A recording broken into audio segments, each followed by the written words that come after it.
नमस्कार। आज हम कुछ सेहत से जुड़ी हुई बातें करेंगे।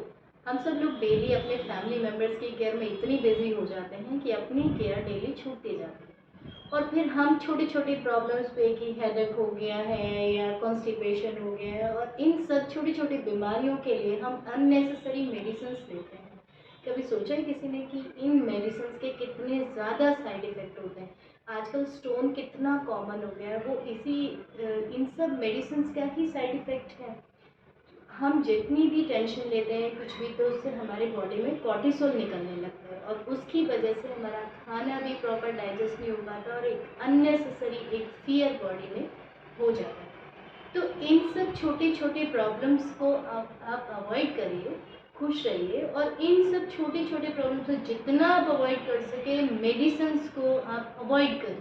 बिना डॉक्टर के प्रेस्क्रिप्शन के कोई मेडिसिन नहीं लेनी चाहिए। काफ़ी बार देखने में आता है कि मुझे कॉन्स्टिपेशन हो गया और ये मेडिसिन है, मेडिकल स्टोर से जाके ले आते हैं कि पेट साफ हो जाएगा। हम ये भूल जाते हैं कि हमारी बॉडी के अंदर वेन्स जो हैं वो लिविंग ऑर्गेनिजम्स हैं। वो कोई पाइप नहीं है कि हमने उसमें केमिकल डाला और वो साफ हो गया।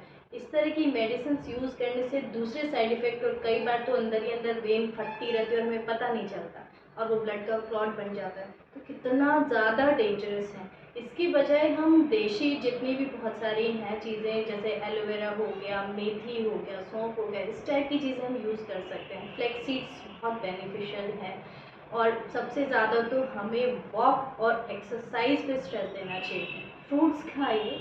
तो इन सब मेडिसिन के इतने ज़्यादा साइड इफ़ेक्ट और ये आजकल कैंसर और इस टाइप की बीमारियाँ इतनी ज़्यादा इसीलिए बढ़ रही हैं क्योंकि स्ट्रेस तो बहुत ज़्यादा हो गया है और हेल्थ की तरफ ध्यान ही नहीं है। अगर हेल्थ ही ठीक नहीं तो बाकी सब चीज़ों का करेंगे क्या? सबसे पहले तो हेल्थ आती है। अपने आप को स्वस्थ रखना बहुत बहुत ज़रूरी है। ये हम सबकी ड्यूटी होनी चाहिए कि हम अपने आप को स्वस्थ रखें। जब खुद को ही स्वस्थ नहीं रख पा रहे अपनी फैमिली मेम्बर्स का हम कैसे ध्यान रखेंगे?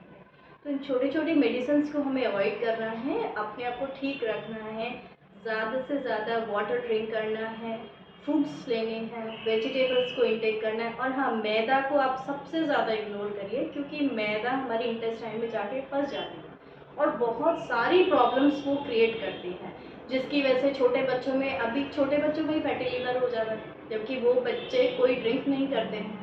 तो इन सब चीज़ों से, और जितना भी हम बाहर का पैकेट फूड खाते हैं उसमें प्रिजर्वेटिव डाला जाता है, सोडियम, जो कि इतना ज़्यादा डेंजरस है।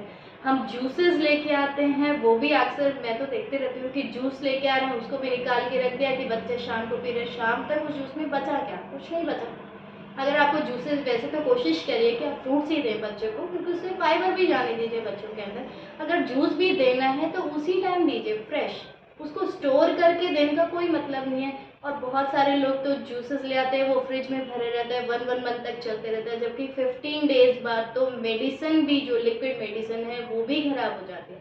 तो जूस कैसे चलेगा? बल्कि वो तो और ज़्यादा पॉइजन हो जाता है। तो हमें थोड़ा सा अपनी हेल्थ का ध्यान रखना चाहिए।